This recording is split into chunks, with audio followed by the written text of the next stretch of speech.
of the lifestyle practices that expose us to urinary tract infection is dehydration. So if you do not drink more, you are at risk of getting a urinary tract infection. Once you suspect anything unusual with your body, we as persons, we know our bodies much better than any other person.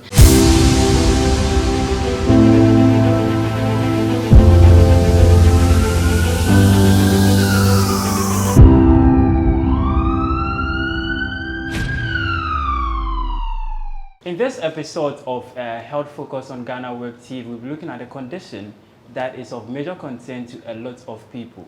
We'll be looking at urinary tract infections, popularly known as UTI. My name is Elliot Nwete, and I'll be doing this with Dr. Vanessa Mensah-Kabu. Hello, Doc. Hi, Elliot. Good morning. Good morning. Quickly brief us on what UTI is. All right, so urinary tract infection, just as you rightly said, is infection of the urinary tract, the kidneys, bladder, and the urethra. So it's simply just an infection of the urinary tract. So that is what a UTI is. Great. Quickly, take us through the general causes of UTI. We'll come back to look at specific causes in both men and then women, but generally, what are the causes of UTI? So urinary tract infection is caused by a bacteria. So it's bacterial infection of the urinary tract. Okay. Yes.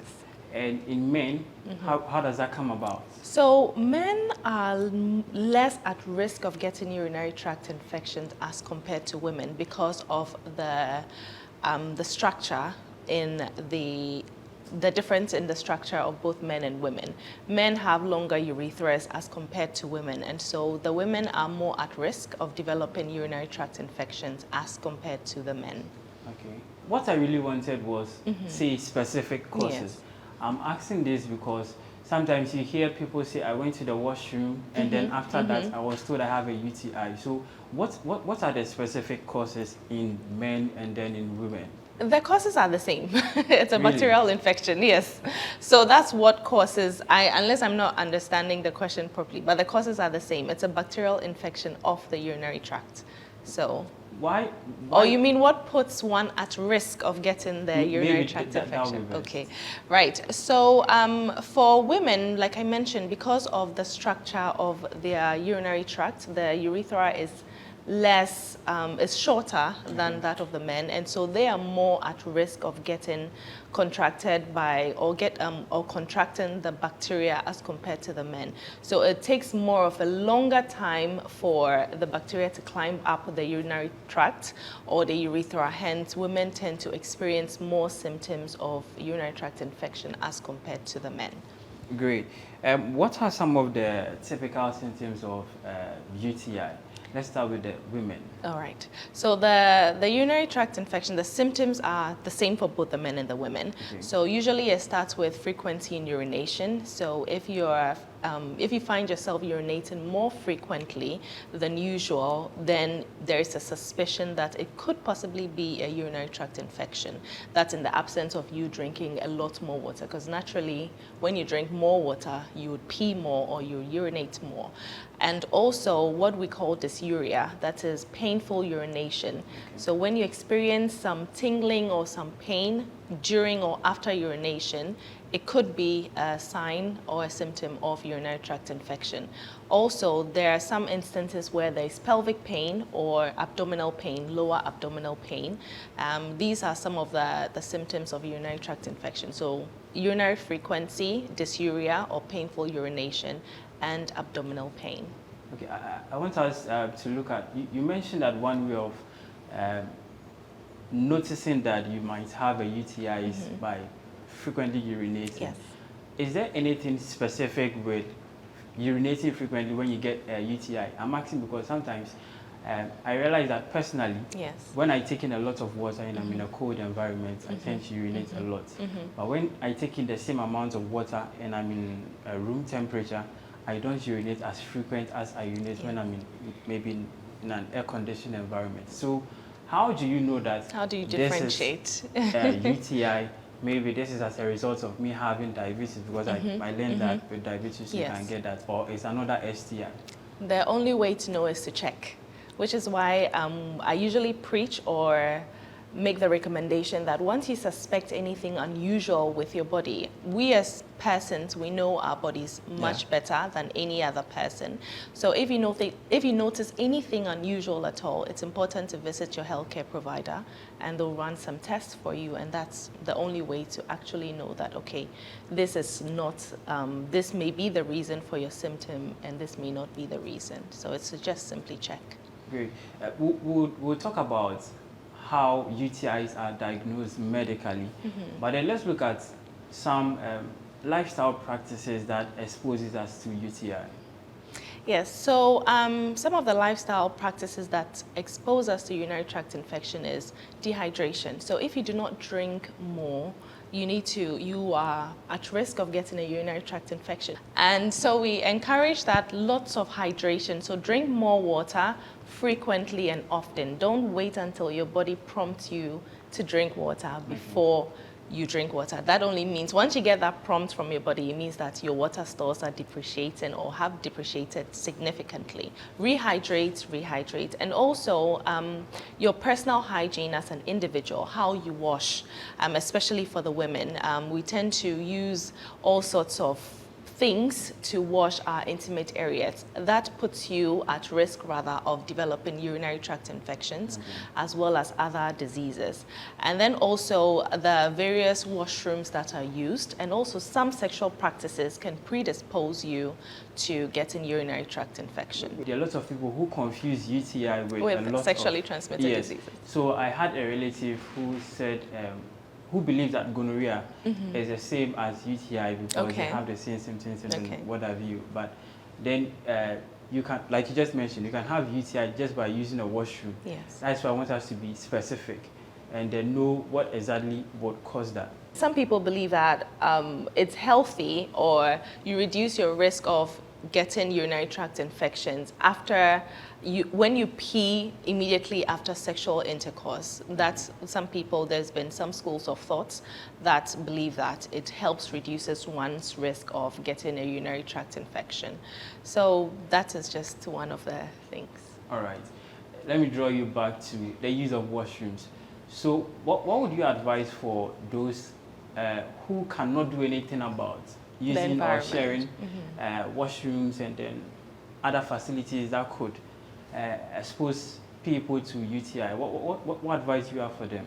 So usually the advice we would give would be to clean the surface on which you're going to pee on as much as possible. Just carry with you an antiseptic so that you can help sanitize or reduce that risk of getting a urinary tract infection by just cleaning the area. And then if you can, also wash after, or just use some water to wash the area after you have urinated or used the washroom. And then also cleaning after you have used the washroom or any toilet facility. All right, how is UTI diagnosed?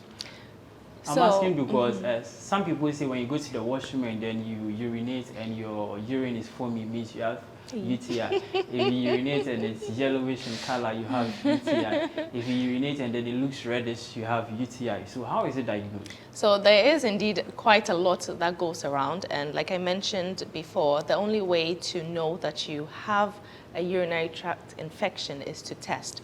So once you suspect anything unusual, maybe you're urinating more frequently, you notice some blood in your urine is darker than usual, visit your healthcare provider and they'll run some tests for you. It's mainly diagnosed using a urine dipstick or a urine routine examination. Based on the values or the markers that we see, it'll point us towards a urinary tract infection or not. And subsequently, we also base on the patient's clinical status. So sometimes the patient comes in, they're having pain when they urinate, unbearable pain when they urinate. They have difficulty urinating simply because of the pain, and they're urinating more frequently than usual. So we do a urine dipstick or a urine routine examination, and we see certain markers that point towards a urinary tract infection, a possible urinary tract infection. Now, the way forward is to do a urine culture and sensitivity, where we do further studies on that urine sample to grow or to create the environment for the bacteria to grow. That way we'll know the exact bacteria that is causing the urinary tract infection, and also the right antibiotic to use when we do the culture and sensitivity. Is that to say there are different types of UTI and then different stages of UTI? There are different, I wouldn't say there are different types of UTIs, but there are definitely different stages of the UTI depending on the tract or the area that is affected. And there are different organisms that causes the urinary tract infection, which is why I mentioned that we do a culture and sensitivity that would let us know the exact bacteria that is causing the urinary tract infection. And then also we would know the right antibiotic to use for that treatment, because once the culture and sensitivity returns, you get to know that, okay, this is the bacteria that is causing the infection, and this is the right antibiotic to use. There are some antibiotics that would come back resistant, meaning that if you give that antibiotic, it's not going to work. Which is why, as much as possible, we plead with people that you do not go to the pharmacy and get an over-the-counter antibiotic, because that only increases the risk of antibiotic resistance. And by the time we're ready to give you medication, we wouldn't know which to use, because you see resistant, resistant, resistant, resistant, resistant. And yes, that is one of the difficulties.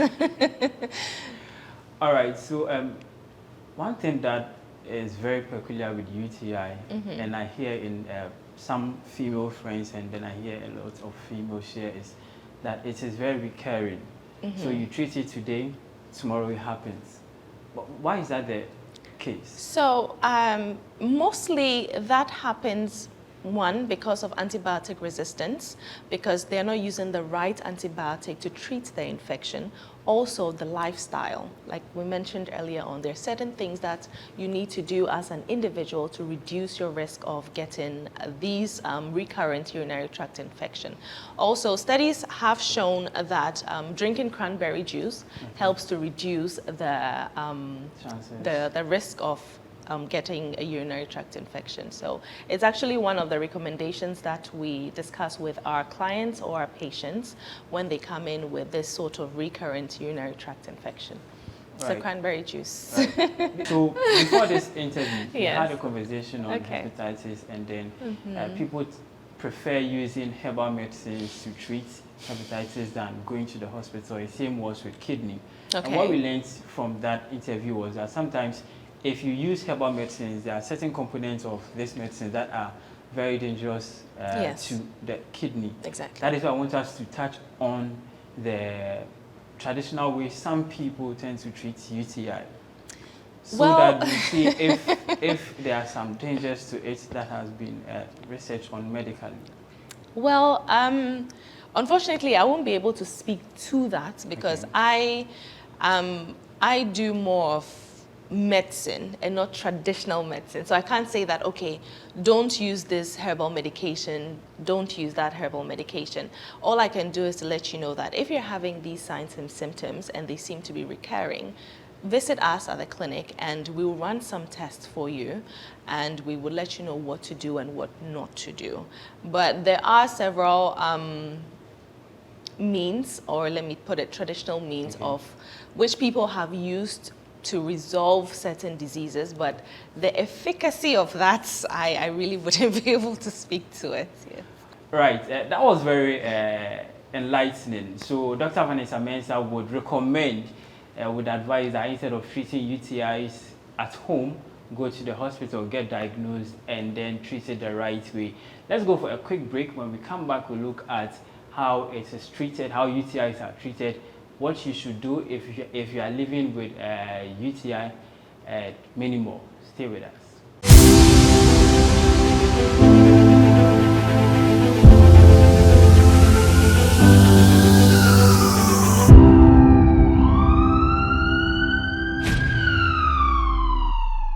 Welcome back to Health Focus on GhanaWeb TV. I'm Elliot Aitenweti, and I'm still with Dr. Vanessa Mensah-Kabu. We're talking about UTIs. Before we left for the break, we spoke about what causes it, how it differs, and then the symptoms it shows in both men and then women. Doc, talk to me about what preventive measures should we take so that we do not contract UTIs? Right. So some of the preventive measures that one can take is basically lifestyle. Hydrate, drink lots of water frequently. Don't hold your urine in for too long, because the longer the urine stays in the bladder, the more susceptible or the more at risk you are of getting a urinary tract infection.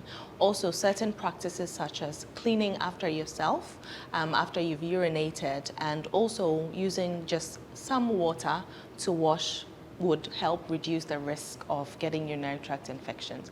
And then also certain sexual practices like urinating after intercourse can help reduce one's risk of getting urinary tract infections. How about those who have already contracted UTI?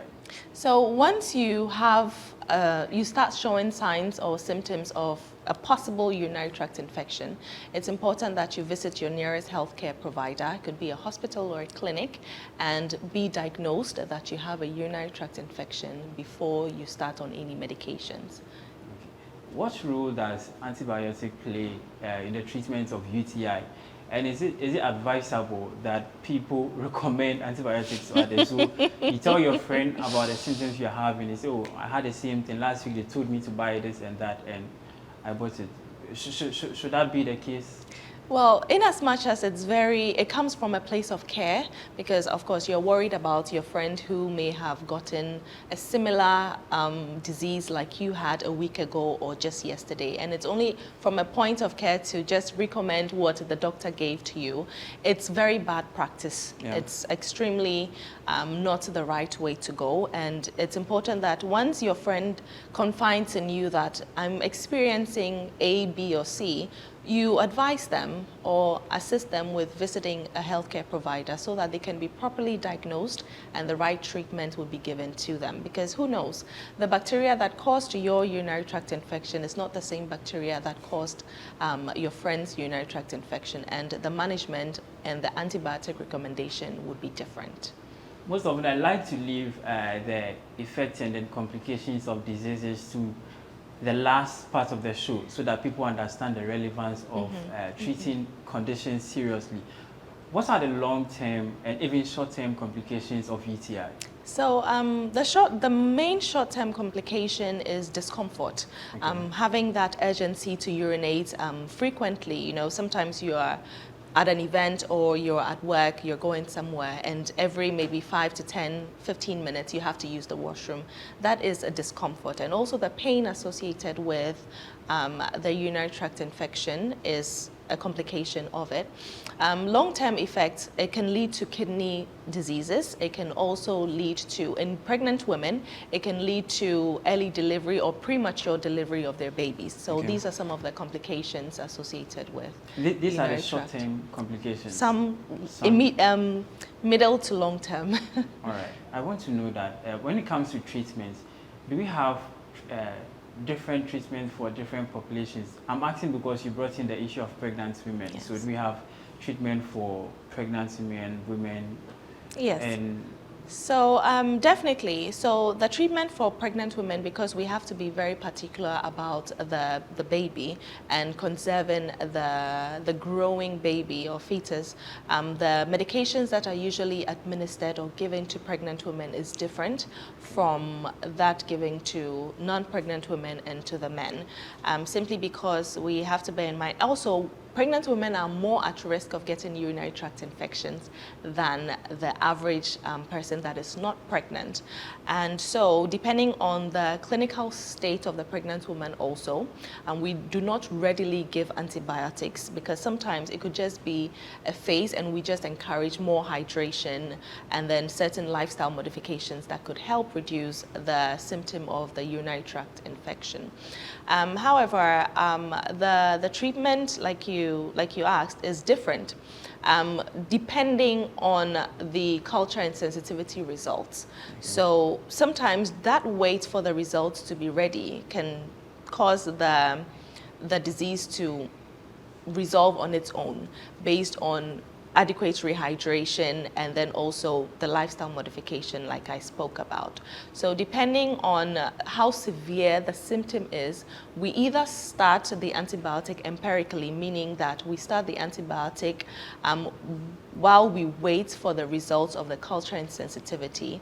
And the concern with that is we explain to the client or the patient that once the culture and sensitivity results returns, the possibility of us changing the antibiotic is there, because it could be that maybe the antibiotic we started is not what would work for that bacteria when we get the result. So all this is a discussion we have with the client or the patient. That is very interesting. So the show is Health Focus on GhanaWeb TV. Elliot Itinerant. I was doing this with Dr. Vanessa Mensah-Kabu. If you did not get anything from this show, I want you to have these 2 lessons in mind. No matter what, do not self-treat a UTI. Also, before you treat yourself with anything, get diagnosed first, and then make sure that it is prescribed by a certified medical practitioner. Let's meet same time next week.